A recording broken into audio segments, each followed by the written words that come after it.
때는 제가 고등학교 2학년 때로 돌아갑니다. 제가 고등학교 2학년 가을쯤에 가출을 했습니다. 그 당시 저는 각별히 친한 의형제 형님 3분이 계셨는데 대학교를 다니시는 둘째 형님이 자취를 했었기에 거기서 젊은 날을 허비하고 있었죠. 형님은 동신대학교를 다니시는데 그때 당시 1학년이셨고 총학생회 선거 준비로 한참 바쁘셨죠. 전 가출해서 학교도 안 갔던 터라 형님을 따라 대학교 선거운동을 도와드리고 있었습니다. 근데 결국 형님이 참모로 있었던 후보가 당선이 되었고 중추 참모들과 저희는 수고했다는 의미로 지리산으로 MT를 가게 되었습니다. 가게 된 멤버는 누나들 3명과 형님들 5명 그리고 저 이렇게 9명이 봉고 한 대를 타고 지리산으로 출발을 했죠. 아시는 형님이 아는 산장이 있어서 그쪽으로 가게 되었습니다. 차로 갈 수 있는 곳까지 올라가고 차에서 내려서 술이며 여러가지 음식들을 챙겨 지금 기억으로는 한 2시간 남짓 올라간 것 같습니다. 어느 정도 올라가자 조금 넓은 공터가 나오고 멋들어진 산장 한 채가 있더군요. 정말 그때까지 우리 모두는 선거의 승리와 고생 후의 여행으로 들뜨고 신이 나 있던 상태였습니다. 그날 밤 일어날 일은 전혀 생각도 못한 채로. 그렇게 산장에 도착한 때가 5시경이었던 걸로 기억되는군요. 11월 초라 날씨도 으스스하고 빨리 어두워지는 터라 우린 마당에서 숯불을 피우고 삼겹살 바베큐를 준비해서 줄창 술을 펐습니다. 어느새 어두워졌고 우린 안으로 들어가서 근방에서 모두 모여 술을 마셨습니다. 그 산장은 꽤나 현대식이었고 큰 방 하나, 작은 방 하나, 그리고 거실 겸 주방의 구조로 되어 있었죠. 작은 방에서는 누나 3명이 쓰고 남자들 5명이 큰 방을 쓰기로 했습니다. 그렇게 한참 술을 먹다 보니 한 2시쯤이 되었죠. 산도 올라오고 피곤했던 터라 누나들이 못 버티고 먼저 잔다면서 작은 방으로 가더군요. 하지만 형들과 저는 줄창 술을 푸고 있었습니다. 얼마나 지났을까? 갑자기 한 누나가 큰 방으로 오는 것입니다. 야, 너희들 장난치지 마라. 하나도 안 무섭다. 장난치지 마라 했다. 이러면서 화를 내는 것입니다. 우리는 영문도 모른 채 무슨 장난? 우린 계속 여기서 술만 마시는데. 그래도 그 누나는 장난치지 말라면서 그렇게 말하고 방으로 돌아갔습니다. 우리들은 쟤 왜 저러나 그렇게 생각하며 여전히 술을 계속 붓죠.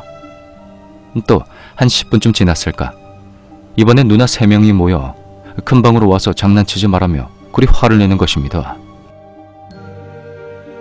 너희들 창문 두드렸잖아. 정말 우린 영문도 모르는 채 누나들이랑 말다툼하고 있던 그때,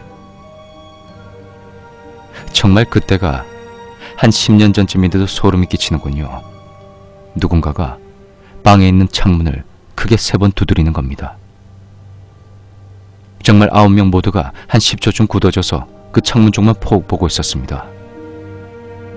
모두가 창문을 쳐다보고 있는 그때 또다시 창문을 3번 두들기는 것입니다. 이때부터 누나들은 완전 소리 지르고 난리도 아니었습니다. 형들도 저도 완전 쫄아 있었죠. 그곳은 사람 사는 곳에서 2시간가량 떨어지던 곳. 과연 새벽 2시가 넘은 시간에 누가 창문을 두드리는 장난을 치러 오겠습니까? 그래도 우리들은 남자라 최대한 안 쫀 척하며 둘째 형님이 창문을 열어 제꼈습니다. 여러분도 공감하시겠지만 무서우면 큰 소리로 욕을 하거나 노래를 부르면 그 무서움이 조금 나아지지 않습니까? 창문을 열어 제끼고 컴컴한 숲속을 향해 둘째 형은 욕을 막 해댔습니다. 야, 이 새끼야. 어떤 개새끼가 장난질이고 걸리면 돼진다잉? 그 창문은 이중으로 되어 있는 창문입니다. 밖에 있는 창문은 샤시로 만들어진 투명 유리, 그리고 방 안쪽에는 나무틀로 되어 있는 불투명 유리. 그리고 형님은 야야, 걔한타. 내가 뭐라 했으니까 걔하는 걔다. 이 사람이 어디 있노? 그냥 바람 때문에 뭔가가 창문에 부딪힌 걸 끼다. 형님은 그렇게 말했지만 그 소리는 분명히 사람이 손으로 창문을 두드리는 소리임을 우리 모두는 이미 느끼고 있었을 겁니다. 형님은 그렇게 말하면서 밖에 있는 창문을 닫고 안에 있는 창문을 막 다 닫으려는 그런 순간이었습니다. 그 저주받을 소리가 바로 그때 또다시 들려왔습니다. 창문을 닫던 형님은 놀라서 뒤로 나가 떨어졌고 저희들도 완전히 소리를 고래고래 지르며 서로 부둥켜 안았죠. 정말 지금 생각해도 너무너무 무섭네요. 다시 둘째 형이 진정하라고 소리를 쳤습니다. 모두 겁에 질려 정말 진정할래야 할 수가 없었죠. 정말 무서웠습니다. 저희들은 도저히 그 방에 있을 수가 없어서 거실 쪽으로 나왔습니다. 모두 거실에서 모여 있으면 조금 나아질까 싶어서 거실에 모여 다닥다닥 붙어서 겁에 질려 부들부들 떨고만 있었죠. 너무 무서워서 밖에 나가 살펴볼 생각도 할 수가 없었습니다. 그리고 정말 저는 떠올리기도 싫은 그 광경을 이제 이야기해야 합니다. 그때를 생각하면 지금 PC방임에도 불구하고 소름이 끼칩니다. 집에서는 도저히 이 글을 쓸 용기가 나지 않네요. 9명이 둥글게 뭉쳐있을 때 전 거실 쪽을 보고 있었습니다. 그리고 그 거실은 투명한 유리로만 되어 있는 거실 창문이었고 그 창문 위로 반투명한 천이 있죠. 그 약간 투명에 뒤에가 거의 비치는 그런 커튼이 드리워져 있었죠. 그 말은 바깥쪽에 어슴풀에 보인다는 이야기입니다.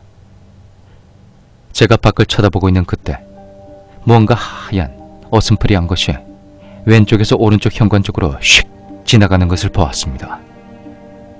그걸 보자마자 전 아마 태어나서 그렇게 크게 비명 질러본 적이 없을 겁니다. 정말 엄청난 소리로 고함을 질러댔고 겨우 진정된 우리 9명은 또다시 제 고함수로 인해 소리를 지르며 패닉 상태에 빠져버렸죠. 그때 정말 거짓말처럼 정전이 일어났습니다. 정말 거짓말처럼 정전이. 정말 말도 안 되죠. 생각하며 글 쓰는 것만으로도 정말 미치도록 무섭습니다. 하여튼 정전이 일어났고 우리들 모두는 정말 완전히 반쯤 미친 상태로 공포에 질려 있었죠. 그래도 어느 정도 시간이 지나 남자들은 라이터를 켜고 누나들과 저를 진정시켰습니다. 어떻게 일어나서 차단기 쪽으로 가야 하는데 일단 진정을 해야 했기에 우리들은 서로를 진정시켜 바빴죠. 겨우겨우 어느 정도 진정이 되어가고 있는 바로 그때